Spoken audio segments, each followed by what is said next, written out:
So, hi. I don't know, this was like something strange here. I have to check it. Something about like moderating. I don't know. I don't know how this works. Let's see. I don't know. I hope someone can chat if you want to. Um, Live.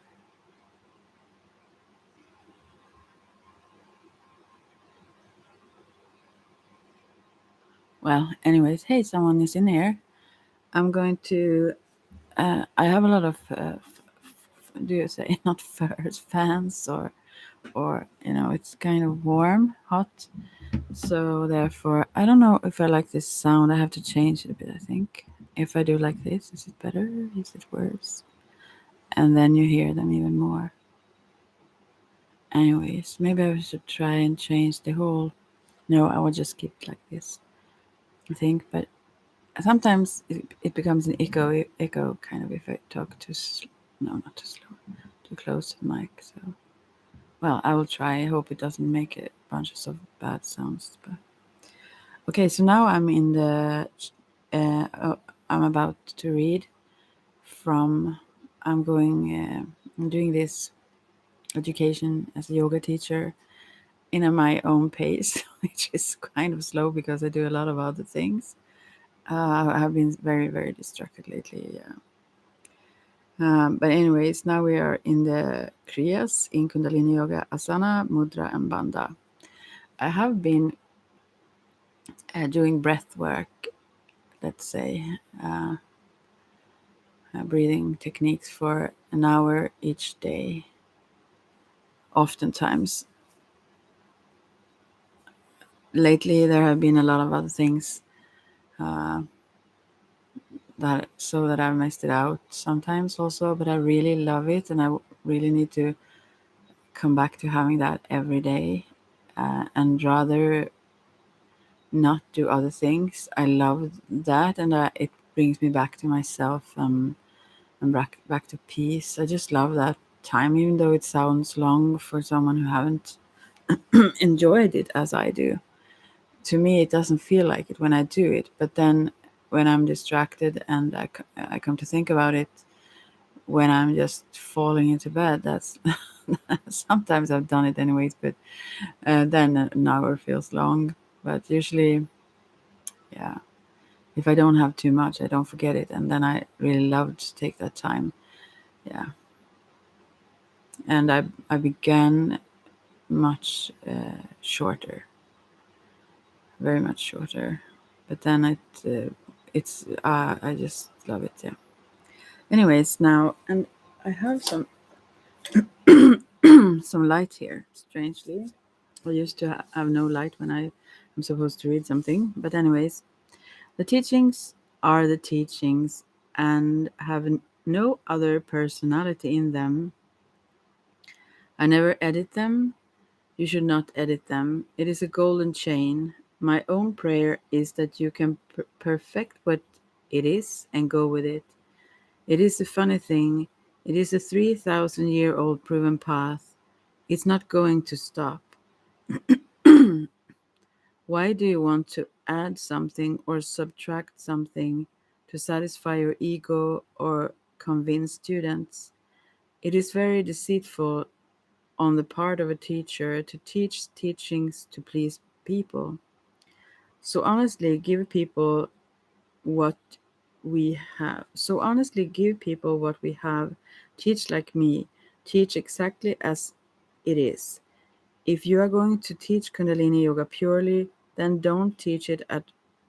If you're not going to teach Kundalini Yoga purely, then don't teach it at all. With Kundalini Yoga, you are dealing with the life force of the atom. Don't play with the pranic energy, says Yogi Bhajan. Okay, I will read that again, actually, because I think about other things. I also am going to start a coven, Witchy coven here.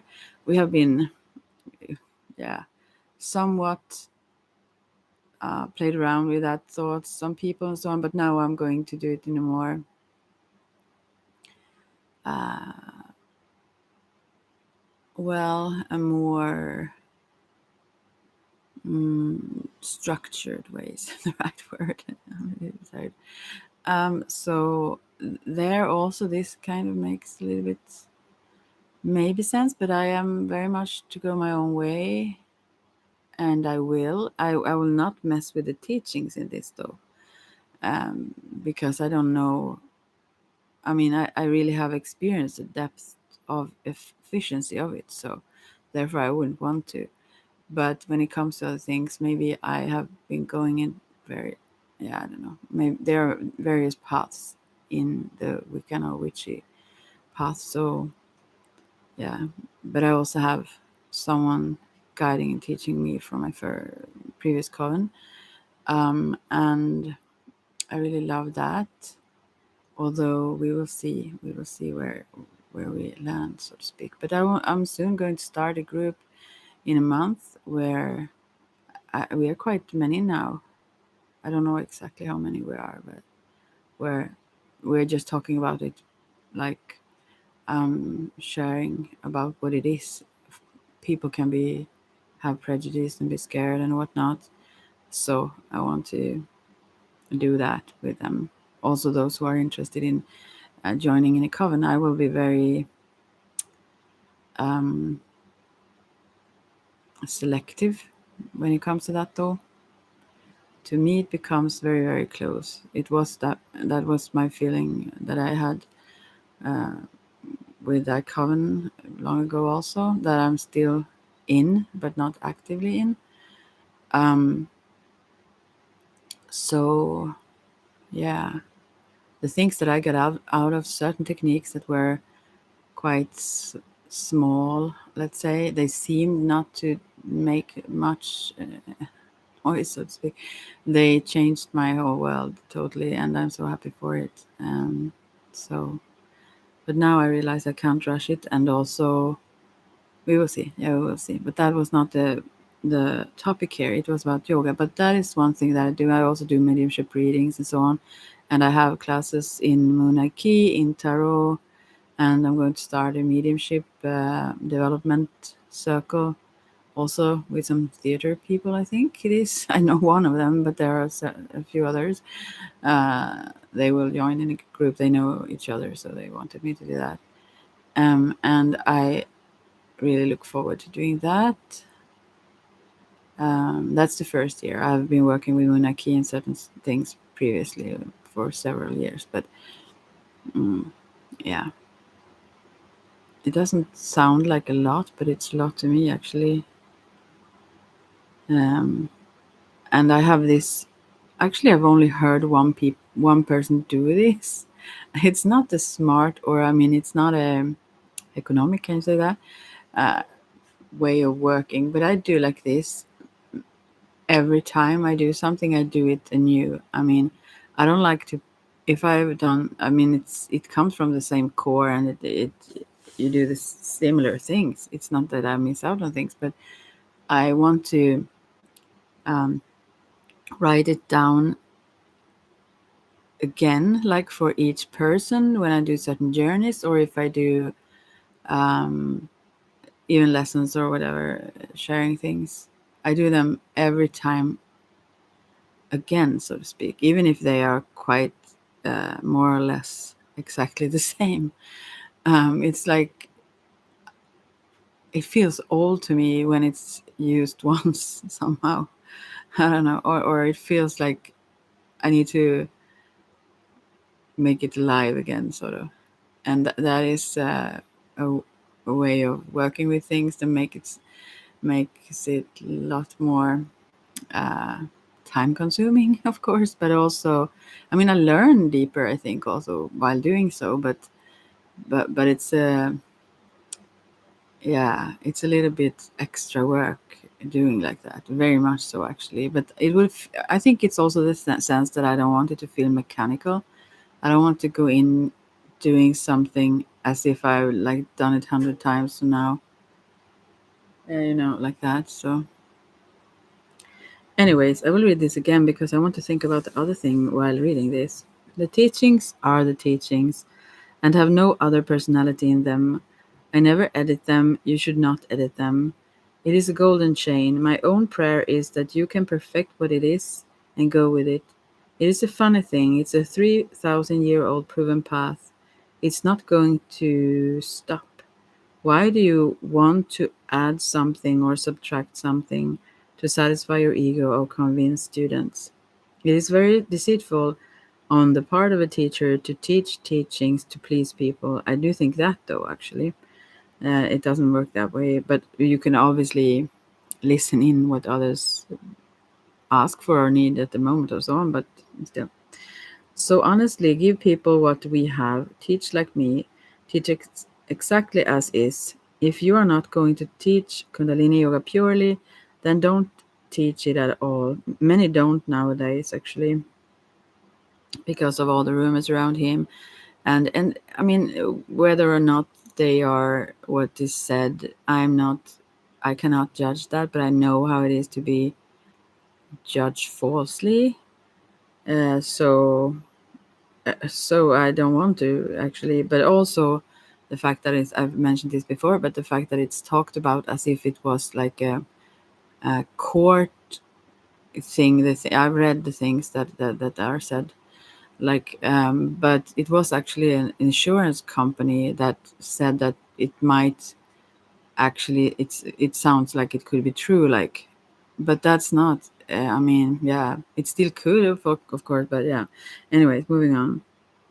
Um, Yeah, teach like me. Teach exactly as is. If you're not going to teach Kundalini Yoga purely, then don't teach at all. With Kundalini Yoga, you are dealing with the life force of the atom. Don't play with the pranic energy of the body. And some people have just um, taken away what he added, or the Sikh thing. I don't know if that always was a part of this Kundalini Yoga, but this is what was shared with us in West. We don't actually, we didn't have what was before, I don't think, any of us. So yeah, I don't know, I feel appreciative so much that he brought it here, no matter what. So anyways, that's why many uh, just don't follow this, and I have said this before as well, but I will say it again. I think the people that easily push themselves too hard, or are like perfectionism, like maybe A students, you could say, or something like that, they may not benefit from this structured way of doing things as much. But me, for example, being more free floating kind of person, and I think his aim was very much to reach those who needed that solidity somewhat. Although I do have that also in my core, but um, to me, it's very calming and peaceful to have those white clothes. Not that I always do that actually by myself, but um, it becomes a different vibe altogether, and also it have other purposes. But yeah, it really calms the senses for someone like me. Um, yeah, that's what I can say. But actually, the first thing that I started in, but I think he followed that pretty much. It was, I think his name is that him? Yeah, I think Thomas Frank. No, maybe not. Yeah, Thomas Frankel. Yeah, I think it's his name. He started this in Sweden, life yoga, he called it. And the first, what I call then Kundalini yoga, it's very much that. Anyways, I don't know why he does not use that name or didn't. Anyways, that teacher was fantastic and also very um, joyous. Some people get almost like straining in their practice, and I don't think that's meant. Yeah, I think then maybe you push yourself ahead of time that you aren't ready for, and that may also be the case in other things that you teach or practice. Yeah. So I will just continue. I thought about reading what are in this like to come, but I will just read. It's 15 minutes and I haven't even started. This is my way of studying. Oh, now wait, they all also lost some pages here. What happened? Yeah. So yeah, let's see. Wait. Whoa, whoa. Here we are. The concept of Kriya in Kundalini Yoga. The word Kriya means action. Yeah, I do need that. I think I love the peaceful. I'm one of those persons who react to stress and all kinds of things by numbing myself or freeze. You know, this whole um, fight, flight, freeze, or fornicate, or what they say. And I generally I freeze. That's my way of dealing. And so I love all the passive things. But that's not only why. I can also love it because of the peacefulness just in itself. But yeah, so the whole action part, I have to force myself a bit, but I love that too. It's like inner massage when I do it. The word kriya means action, but kriya is not just any reflex or action. It is an action that leads to a complete manifestation, that lets a seed come to bloom, a thought come into actuality, a desire become a commitment. Wow, this was very beautiful. I love that. Maybe this can get me going. I now and then do certain morning and night practices before I go to bed and when I wake up, but I actually skip that. A kriya is in yoga is a sequence of postures, breath, and sound that are integrated together to allow the manifestation of a particular state. When you do a Kundalini Kriya, the result of its repetition is the access to and mastery of a particular, predictable, and stable state, a facet of your awareness. Yeah, this is so fantastic. It truly is also. I've experienced this many times with various Kriyas. I have done a lot of those before.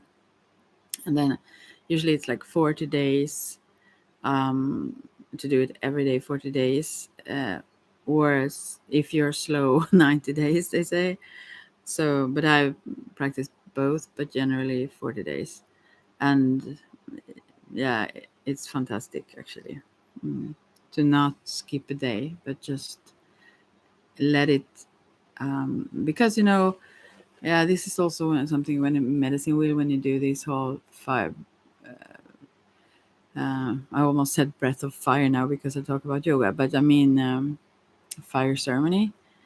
You start to you accumulate sudden heaviness, or you could say toxins or so on, from maybe within, but also from outside, and so on, by constantly cleaning or clearing or yeah, renewing your energy field, also with fire, as in the fire ceremony, then it becomes so much lighter. But if you skip it certain days or so on, you don't get that same exact effect as if you keep at it. So maybe even if you in that tradition, it's not like said that you have to do it every day, uh, but at least frequently, like in regularity. But still, I think usually once a day is best way to be committed, and best way to remember it even also, so it don't go a long time and you just it fades out from your memory because it's like so many other things. Okay, anyway, um in Kundalini yoga, Kriya Shakti is the power of the soul to manifest itself into each realm of experience, the realm of the mind through proper thought, the realm of the body through proper movement, shape, form, and the realm of action through the power of the will to manifest creativity to serve the infinite. Wow. And this is also these directions of the medicine wheel, I feel. But yeah, all these realms in the same kriyas with these various things you do. Yeah, yeah. You'll find the word kriya used frequently. Kriya yoga, Kundalini kriyas, and Kriya Shakti. Kriya is also called Tattva Shakti, which is the ability of the great soul of the universe, or universal self, to create new categories and levels of manifestation in mind, body, and the world. Tattva means also those elements, the five elements. When you learn to act with Kriya, the action becomes aligned with the larger pattern of the self. We get into Kriya by the removal of the blocks, attachments, blindness, and ego that holds us back from acting when we ought to act. And actually, that is usually why we fool ourselves all the time, because we have patterns that we don't really want to let go of, and we feel that. I mean, we don't consciously maybe think it, often not, and we just realize that if we keep at it, if we keep doing those kriyas, it changes us. And sometimes that is scary, to get like open ourselves up more and becoming more present with ourselves, not the least, but also because we get stronger, not more vulnerable at the same time. It's something we aren't as used to, so that can be scary in itself. Although it feels fantastic and lovely if we don't push ourselves beyond our current limitations, let's say, or boundaries, we can stretch ourselves from where we are in a comfortable way. Is what I think about it. And yeah. Anyway, yeah. Um, I think that is oftentimes we fool ourselves. We think we forget things, but we are actually following our fears and yeah, our blocks and what it said here. To act with Kriya is a state of spontaneous flow. It's free of all the blocks. You apply great effort just when great effort should be applied. You apply great relaxation just when great relaxation should be applied. There is a perfect match between the inner and outer, between the inner resources and the outer demands. There is no gap of doubt, no hesitation, no partial report, no support of the action by only one area of your mind and not another. That sense of wholeness and appropriateness to the action creates a grace in your body, a central power in your thought, and a projective ability in your mind. Yeah, you develop those. What are they called? No, not sattvas. What are they called? They're called like um. There's a word for it. I don't remember it now. Anyway, but those like psychic abilities and stuff.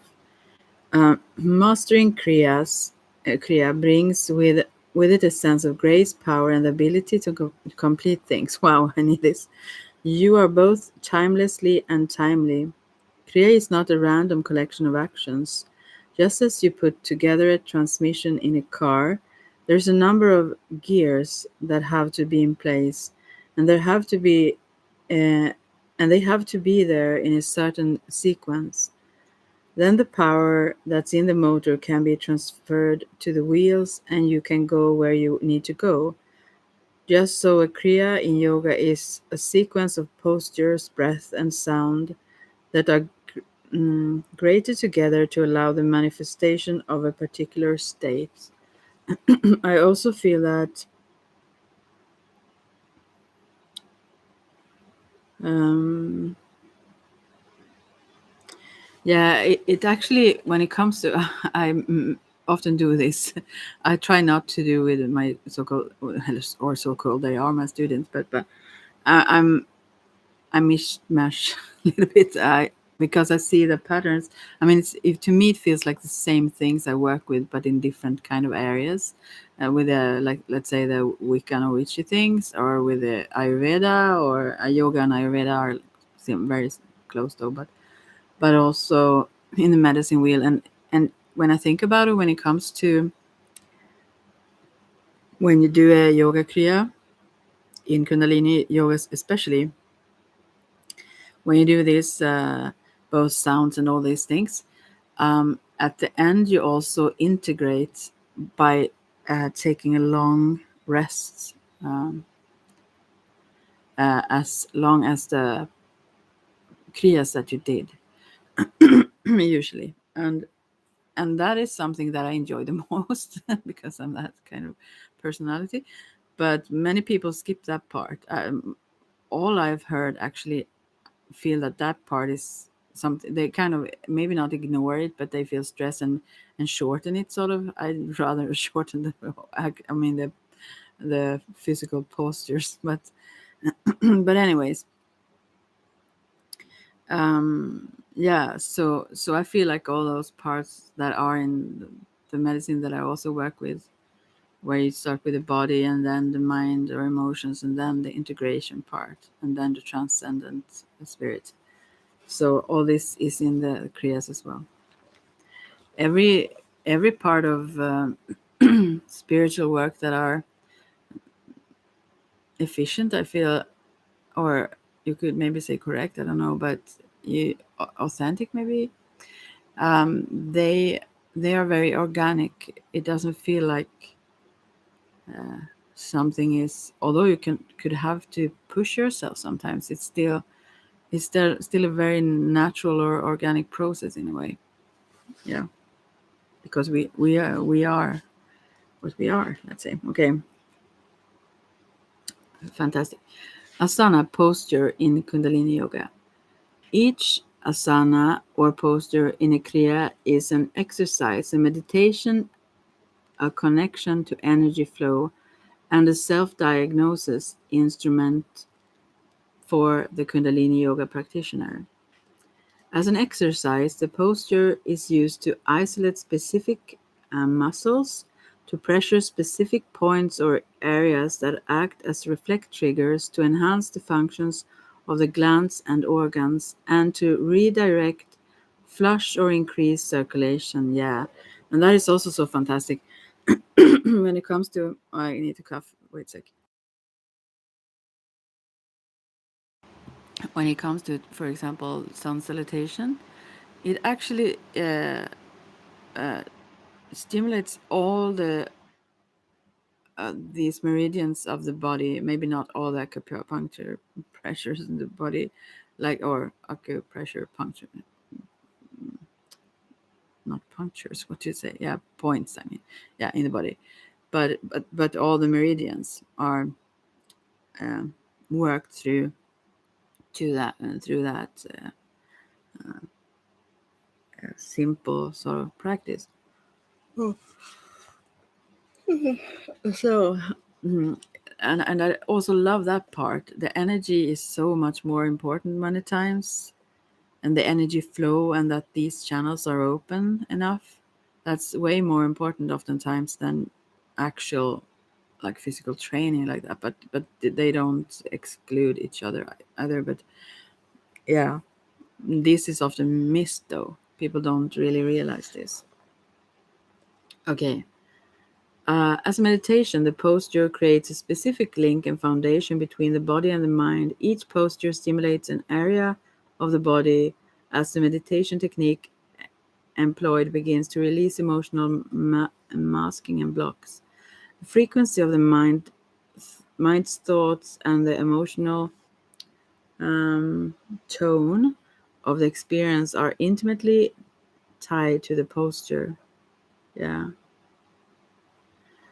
As a connection to energy flow, the posture opens an energy pathway between meridian points. Yeah. Even a baby in the womb moves and goes through 84 postures. If the baby skips one of those postures, that means that energy pathway isn't as developed and they'll have to compensate later. That is why some postures are unexpectedly powerful and it initiate great changes.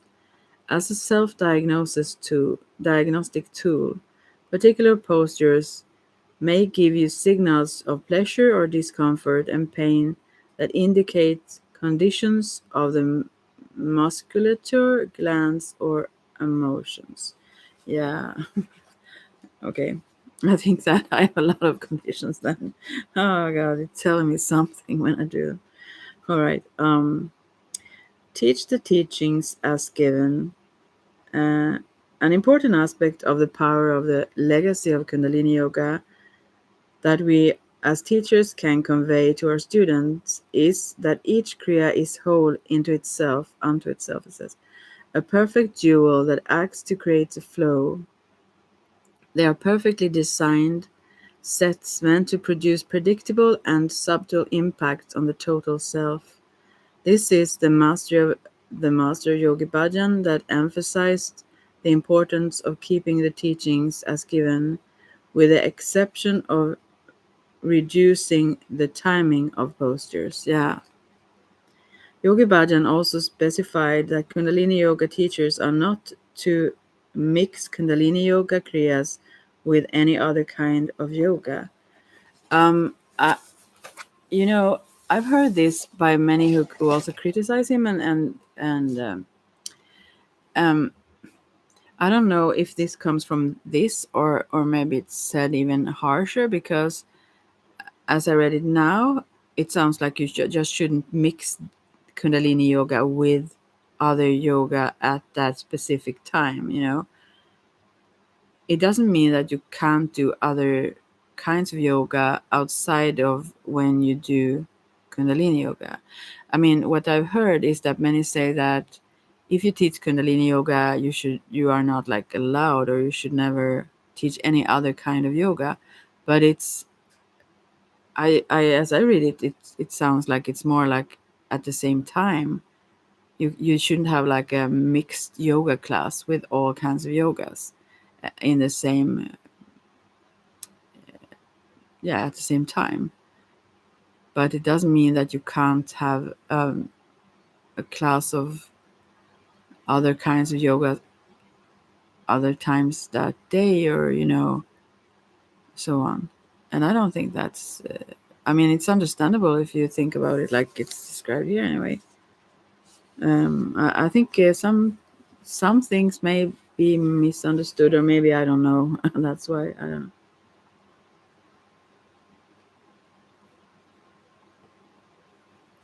know. That rebellion, let's say, could be good also for development, but I really appreciate it as is, and I think that it was so secretive and held in such high regard that it was not shared with anyone, for, I mean, outside of those very few selected who learned from one guru or teacher. Um, I just believe it's such a treasure as it is. So yeah, I wouldn't want to change or mix it with other things. I could do other things other times. I believe, as far as I understand it now. Yeah, and other people may do what they feel is right for them, though. But yeah, reflections on asana and kriya. Science is good, but it grinds very slowly. There are problems with scientific methods because there is no trust in the human capacity to be extraordinary. Extraordinary. In yoga, we say, become a real human being, realize your full potential. Sorry how I read it. Let's leave it up though. The West and scientific statistics look at you in relation to the average. The West compares you to someone else, but yoga compares you to your own potential. It's a completely different relationship. I absolutely adore and love this. I haven't actually. I used to, when I read things, I used to have a pen and just put marks everywhere. So I tried not to do that here. I haven't done it so far in these books, but now I just have to do that because that was fantastic. Yeah, yeah. And this is, I feel, what I do with everything I do. Uh, we shouldn't compare ourselves to the average, or so. We have so much more in ourselves. What about posture? Everyone understands that a posture may build a specific muscle group. We begin to expand that. There may be reflexes. This hand may be connected to something else in the body. There may be interconnections throughout the body, connecting its most distant parts in unexpected ways. Yeah. Take a posture as a yogi. You'll go through stages as you adjust to the effects of the of the posture. At first, you may feel awkward. You may fall back on your Western habit of extroversion and look at everyone else instead of yourself. When you first take a posture, you take it very consciously. It's new. The first thing you do is take the unconscious, full of habits and patterns, and you put it into a specific consciously established fixed or rhythmic posture or asana. Awkwardness comes because you encounter the rigidity of your own ego and habits consciously. Yeah, that's what we meet then. Wow. But also that part of like it's an exercise in that other way, like the Western habit of extroversion and look at everyone else instead of I mean just having your focus outward, but also I think uh it doesn't say like extend reverse, but I think people push themselves further than they are and then they are, yeah, sometimes because to prove ourselves or themselves to other people or so on, which is not so healthy. If you hold it, it starts to feel better. The asana starts to find a natural place in you. Your body adjusts, your shoulders relax. You relax the muscles you didn't need to use. You find a muscle that you didn't know you had. You place your mind in the right way. Suddenly, there is a relationship established between you and you. Suddenly, that which is conscious starts to feel natural, starts to give form, shape, flow of energy, and patterning, yeah, to that which is unknown in you. Wow. That which is conscious starts to feel natural, starts to give form, shape, flows of energy, and patterning to that which is unknown to you. There starts to be a bridge, a communication between the conscious and the unconscious, between your right now intentional patterning and all the patterning you don't even know you had. You start to give all of that energy a new form. Wow, it's beautiful. So, first there is awkwardness, then the posture begins to be natural, and then you start creating form. If you hold a form long enough, the unconscious picks it up and says, "Oh, I can do that," and starts doing it. The unconscious does what it usually does, it starts replicating and repeating it even without thinking about it. First, you create the form, then you start transforming all the things you're not even aware of. Yeah, it does very many things to our whole system, even the mental, of course. Entering what is called Kriya, when the process connects the conscious and the unconscious, it forms a bridge of energy that realigns you between the body and the mind. Then you enter into Kriya.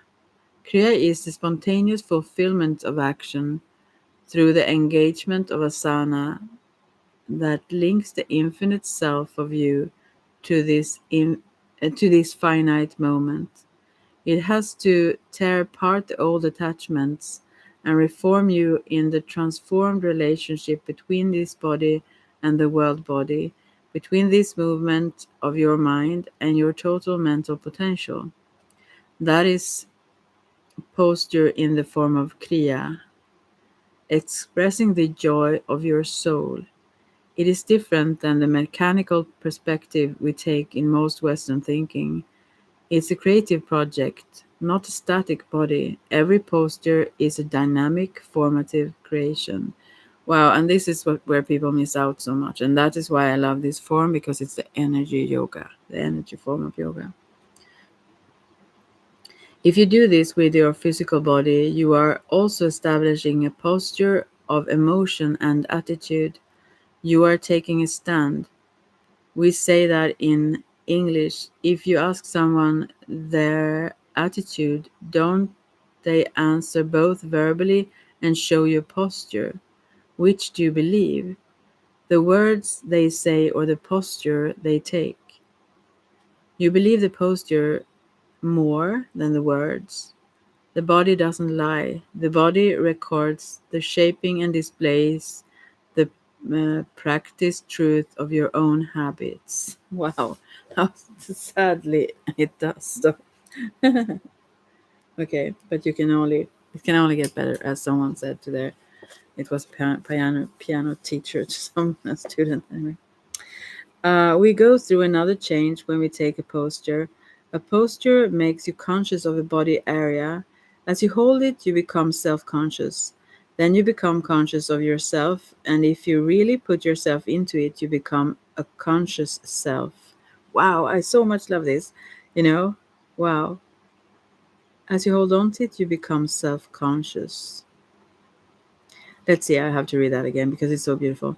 We go through another change when we take a posture. A posture makes you conscious of a body area. As you hold it, you become self conscious. Then you become conscious of yourself.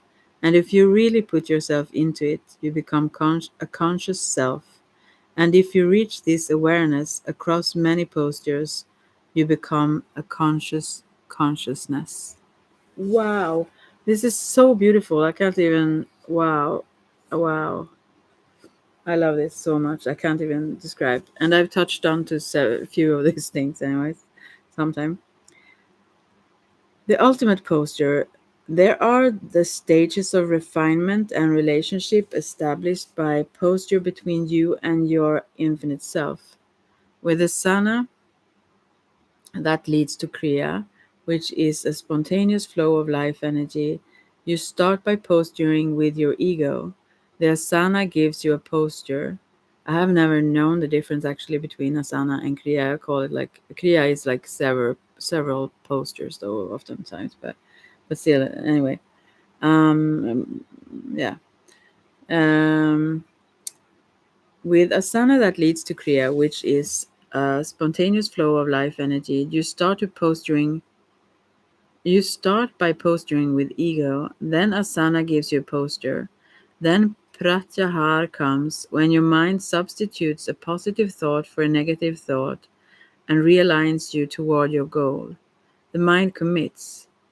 Once you have a committed position, you start to have a projection.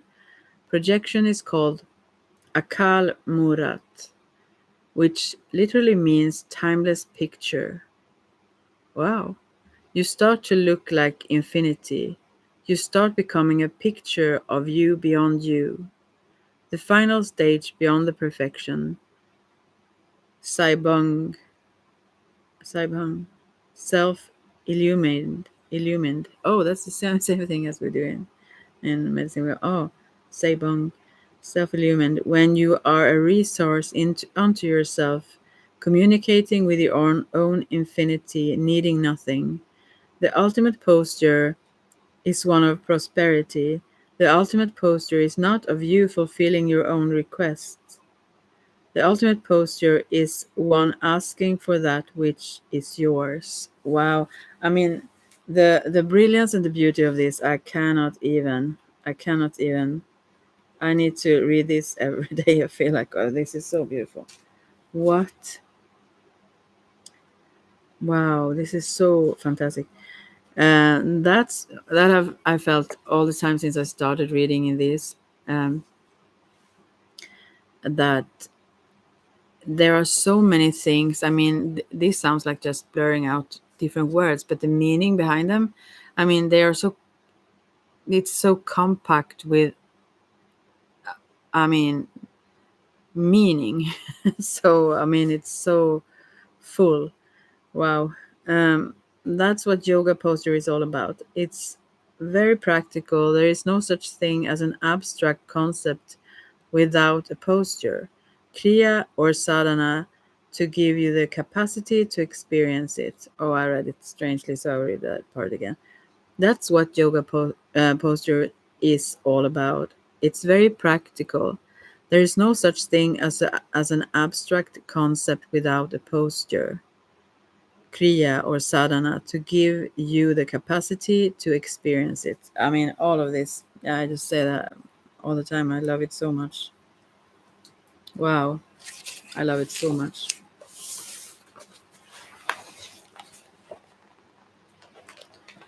Okay. Wow, we're getting to them now soon. Angles and triangles. Kundalini Yoga is a science of angles and triangles. Every angle created with the body has the corresponding energetic effect. For instance, lifting the legs 30 degrees affects the navel point. Lifting the arms 60 degrees affects the heart and lungs. From the yogic view, the body is a whole, energetic, vibrating, creative entity. Seven chakras, three gunas, five tattvas, 10 bodies, a huge complex of energies on many different levels. Certain actions encourage the energy flow and gives you the strength you need to experience yourself and enjoy this world. In Kundalini Yoga, we are aware of the balance of the geometry of the body and how it affects the flow of energy, motion, and emotion. There are 18 major muscle groups that get involved. You can sense the body's balance by exploring the many triangles between key points. For example, a triangle is formed between the navel point and the hips. If that's off even the slightest amount, it will create energy problems. You may find yourself unable to express yourself with enough energy. By practicing a wide variety of Kundalini Yoga Kriyas, you will balance the angles and triangles without, no, no, what, yeah. By practicing a wide variety of Yoga Kriyas, you will balance the angles and triangles throughout the body and give a new vitality to your entire structure. Experiencing the triangles. Following is an example of a guided visualization that can be used to bring awareness to the triangles of the body. This can bring a sense of connection, flow, energy, and balance to the triangles. Wow, okay, we'll see. Let's see. Experience the triangle from the hip. No, no, no. I start over. I read wrong. Experience the triangle from the tips of the big toes up to the navel point. And the navel point is like uh, a bit below the navel, and you usually feel pulse there. I mean, you can feel it's pulsing. And some people have, if they have lifted heavily or stuff, it could have moved, so it's not right underneath, but it can get centered again. Yeah, various things that can make it not be in place, so to speak. But anyways, that's where you should focus.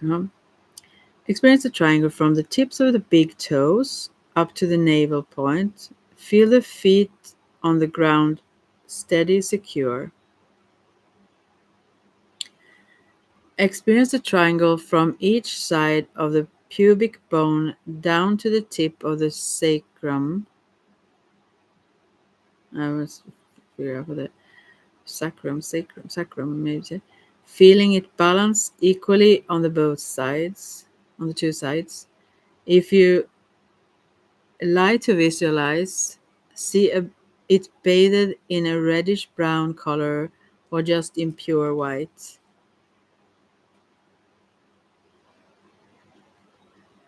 Tip of the sacrum. I need to see what that actually pubic bone. I know, but experience the central triangle made by balancing the two sides of the pelvis and moving into the navel. Hmm. Meditate on the triangle from the navel point up to the nipples. Feel the balance equally on both sides of the triangle. If you like to visualize, imagine a spring green color or imagine pure white. Meditate from the nipples up to the neck point of the collarbone.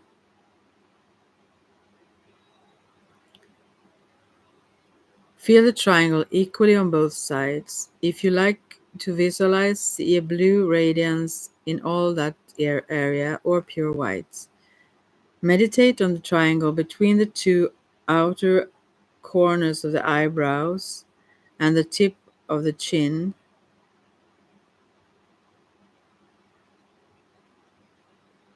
Okay. Feel very light and airy.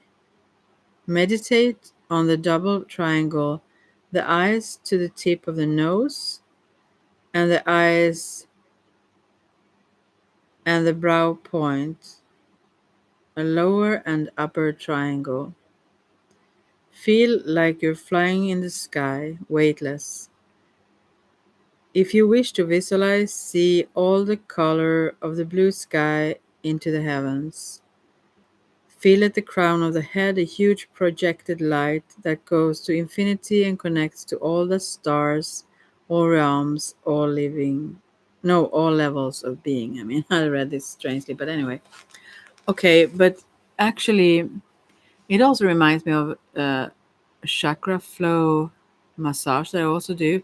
There are several um, practices in that massage, and I usually do just the first one where you actually um, massage the physical body, or you do that actually with that too. But there is also more light massage kind of where you actually have towels and you draw them on the body, so or you caress the body, or how you should say, with the towel very lightly, or maybe not so lightly, but anyways it becomes not the high pressure when you massage with your thumbs and all kinds of, anyway, you use those towels, and you kind of stroke on the body, you could say, in triangles, actually, in various ways. So there is a connection there too, but these come from Ambres and the whole Egyptian priest or something, it's said, though. But it was interesting, that connection too. Okay. Not strangely, because all of these things come from the same source, of course. Source, of course. Okay, warm up exercises. Yogi Bhajan never taught warm up exercises himself when leading Kundalini Yoga Kriyas, but acknowledge that in some instances warm ups can be useful. Here are the options to choose from if you determine it is necessary to include a warm up before teaching a Kundalini Yoga Kriya. I like the warm ups by themselves also, actually. Mm. I don't know what these are though. Mhm. You may choose any short Kriya Yoga, a short Kundalini Yoga Kriya. Some examples of good Kundalini Yoga Kriyas for warm up purposes are listed at the end of the sets chapter. Okay. Uh-huh. Pranayam sequences are especially good for waking up the body and opening the lungs. Do a few repetitions of the short version of sun salutations, yeah, Surya Namaskar, included in the manual. Yogi Bhajan taught this in the 70s, so we included in the Kundalini Yoga archives. Okay. You may also lead live nerve stretches, spinal, I mean, yeah, it's not spiral, spinal flex and a cat cow, all of which can stand alone and which can be used as a warm up series. Okay. Yeah, those are very common. You can also recommend students do their own stretching exercises before coming to class or before the class begins. If leading warm ups, um, identify where you begin the Kriya. In this way, the students are clear about the sequence of the Kriya and understands that we maintain the integrity of the sets as they were taught by Yogi Bhajan. Yeah, and actually, from the beginning, as well as with many things, but also Ayurveda and yoga and so on, it was when it comes to Ayurveda, it was those rishis, this wise um, person then who got this like downloads of the Ayurveda. So they got it from spirit, you could say. And also with the yoga, it began like with people just moving their, I mean, they let the energy move their bodies. So if you do that beforehand, I think that is a good thing, to let your own body just decide how to move, or let yourself follow the flow of the movement rather than actually doing the movement. Um, to, yeah, that's whatever they want it to be. I will see here. Now they're onto the Kriyas a lot here. I will just see at the end here if it says something about that, because they said they would. Satkriya, that's the one where you just that's one poster that is actually a whole kriya in itself. Um, Working all the locks. Da, da, da. Sloppy kriya, mastering. Uh, it's about the locks. Mm-hmm. Bandhas and three gates. Root lock. The great lock. Mahaband or M- Mudaband. Uday Udayana band. Diaphragm lock. Well, these locks that, and also basic mudras. That's very interesting, I feel. But here are some basic sitting postures. When a exercise in a Kundalini yoga or Kundalini kriya requires sitting in a meditative or cross-legged posture, any of the sitting postures listed here will be appropriate. Okay. Oh, that's why what they're doing. Oh, sitting in a chair actually can be okay. Well, let's see. Uh, if not specifically given by Yogi Bhajan. The main requirement is for the spine to be straight and the posture to be balanced with neck lock applied. When sitting for meditation, it is important to feel balanced and stable. If one is leaning to one side or has a great pain in the knee or ankles, one cannot meditate. If you do get into meditation in an off balanced posture, you run the risk of misdirecting the energy and blood circulation that their um, Kriya has stimulated. Remember that all parts of the body are interconnected and affect each other. Your posture should always feel well balanced and comfortable to you. It should reflect harmony. This is something that is also sometimes missed out. It becomes like maybe pressure, maybe inner pressure, but also like you should show your what you accomplish or somehow. I think you should really like emphasize these things in yoga classes. Anyway, choosing the surface for meditation with consideration for the care of the spine and electromagnetic integration of the nervous system. No, sacrifice. The surface where to sit on this is about. The surface must be neither too cold nor too hard. That is why most yoga practitioners sit on a sheepskin or mat. A thick pad or large pillow will not work well enough because neither offers enough support to stabilize the spine. Sheepskin is just the right thickness. It provides an electromagnetic insulation from the ground but prevents feeling tired or drained of energy when meditating. The next best materials to sit on are wool, cotton, and silk. The worst surface to sit on is concrete or stone. All right, wow, good to know. In any of these sitting postures, some people may be too stiff in the lower back or have pain in the knees, legs, or ankles. Sitting on a stiff cushion that lifts the buttocks up about 6 to 8 inches can help the back and take pressure off the knees. Or you can sit on a chair, and it's actually possible to do these things and actually get this. Maybe not the same opening of the meridians and the energy flow, but it's very much similar anyway. So it's worth it. It's not about perfecting it in that sense. So there is the lotus pose, Padmasana. Bend the legs to the left so the left heel comes to the groin. Lift the left foot onto the upper right thigh. Bend the right leg so that the right foot goes where the left to the left thigh, and close the abdomen as close to the abdomen as possible. Usually I used to do that before, and now I'm not. This posture may also be done reversing the legs. Okay.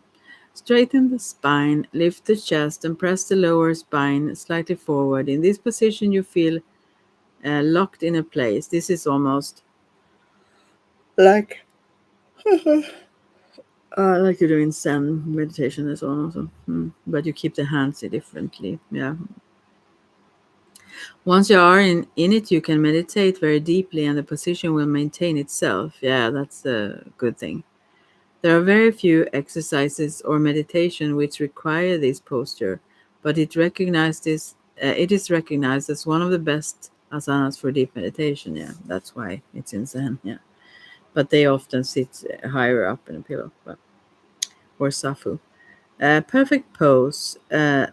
Siddhasana. Siddhas is what they're called. Those extrasensory abilities that you develop.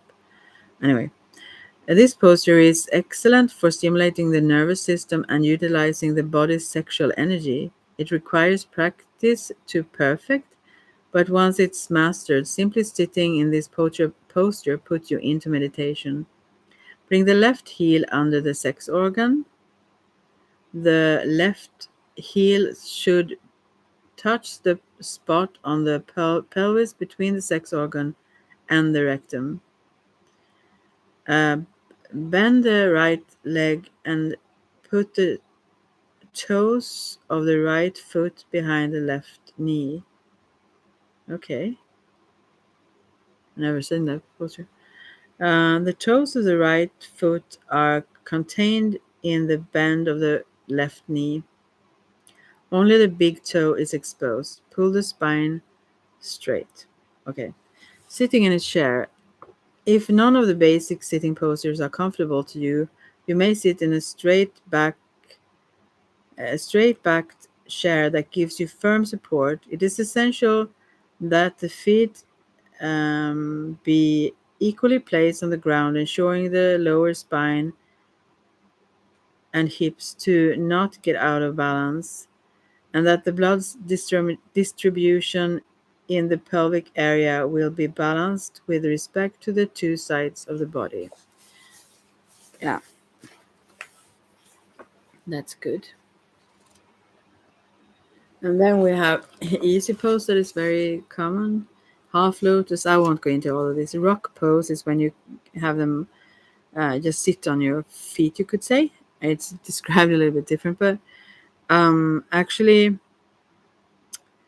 and that is very good for stimulating digestion, for example.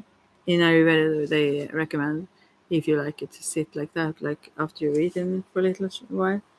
And then Virasan, hero or warrior pose. Okay, I won't go into this right now.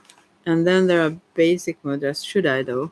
Since I've read the other ones. Okay, easy pose. Sukhasana. The following three variations of easy pose requires less flexibility and are easier on the knees than the lotus pose. The drawback is that you must be more conscious of keeping the lower spine slightly forward so the upper spine can stay straight. Variation 1, half lotus, Ardha Padmasana. Put the left foot into the groin so that the sole of the foot is against the uppermost part of the thigh. Place the right foot over the left ankle so that it rests on the right thigh. Sole of the foot turned up as the as in the picture, but you don't see that. But both of the soles of the foot are upwards. Yeah. Variation 2. Assume Sukhasana and lift the heel of the foot near the groin. Arrange the foot on top so it rests directly on the calf, with the ankle of the top foot about 2 inches up from the ankle of the bottom foot. In this pose, make sure to press the lower spine forward. It will have a tendency to slip backward. Okay. Variation 3. If the first two postures are too strenuous, try this variation. Put one foot under the opposite knee and then draw the extended foot under the other knee. Yeah. Pull the spine up straight and press the lower spine slightly forward. And then the rock pose. Vairasana. This asana is well known for its beneficial effects on the digestive system. Yeah, it gained a nickname from the area that one who masters it can digest rocks. Yeah, rock pose. It also makes you solid and balanced as a rock. Start by kneeling on both knees. Put the top of the feet on the ground. Sit with the heels under the sitting bones. Yeah. The heels will press the two nerves that run into the lower center of each buttock. Keep the spine straight, pulled straight. Yeah. Virasan, hero or yeah, or warrior pose. Sit on the left heel with the right knee up near the chest. Hands in prayer pose. The heel is clearly on the perineum near the anus. Instead of balancing the foot, one may put padding under and over the left foot to comfortably maintain the right position. If you sit with the flat part of the foot turned out and the spine crooked, you tip to one side. Sitting on the heel strengthens the spine. All right. Rock pose or easy pose? There is a question. Many students feel rock pose is more comfortable than easy pose during yoga class or meditation. Is it acceptable to use them interchangeably, especially if one has back problems? Answer. For many Westerners, we are not trained to squat or sit on the ground. It is uncomfortable to sit cross-legged in easy pose. It is in fact not easy at all. The central need is to have a straight spine, all locks applied appropriately, and an alert mind. Sitting on the heels in rock pose, using a small bench, does it say? Yeah. Sitting on a firm meditation pillow or sitting straight in a stable, firm chair can be a close substitute for easy pose. Actually, when it comes to the rock pose, the nuns, as I used to, the Maria daughters, as I used to go to previously when I was younger, they had this little little bench that was tilted a little bit forward. They sat on. They put their legs underneath it and sat on those. Yeah, so I guess that could work too. It's way more comfortable, I guess. Yeah. Sometimes anyway. Full lotus provides best meditative advantage since um, it's automatically locks the projection from the navel point, applies the light uh, mulband and balances the energy of the earth and the ether uh, through the upturned soles of the feet. Oh, beautiful. Easy pose does not lock the navel point and sacral motion as tightly, so it requires gentle applied mudband um, or mulband. It says, yeah. Rock pose requires the mulband and an additional focus on the spine to keep it straight and aligned. It lessens the lock or the sexual area on the sexual area, so it needs a slightly more conscious application of the root lock. Root no rock pose does have the benefits of stimulating the digestive functions from the pressure in the buttocks and uh, quadriceps. Yeah, what it says. Yeah, quadriceps. Okay, I will just read about this basic mudrasan. Then I will go. Oh, I won't even. It's 2 pages. I think I will come back to them then. I'm a little bit tired. It's late. I just wanted to start going through these now. But I love mudras. I used to see also in a mediumship way certain kriyas or asanas rather, and also mudras and so on to use certain times. Also for others, mainly for myself, but I've seen for others also. And I've also experienced the efficiency of them when people use them then. But I will come back to this because it's too late. It's 11 at night now, and I have a tendency to stay up too long and don't. That's not balancing. So hopefully, my aim then is to get up tomorrow morning or whenever I get up and do some kriyas now. Actually, add that to that breath techniques that I do. So yeah, I hope someone find this interesting or inspiring in some way. If you have questions, feel free to let me know. And I'm not sure more. I mean,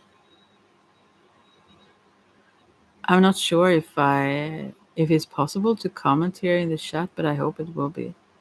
Anyway, take care, everyone, and yeah. Also, maybe I should do that. No, not now. But there is Jeanette Shana is maybe I should write that. No, I won't do it today. Is the main channel I'm at now, but now and then I check in here. Well, take care now, and we will talk another day. Bye bye.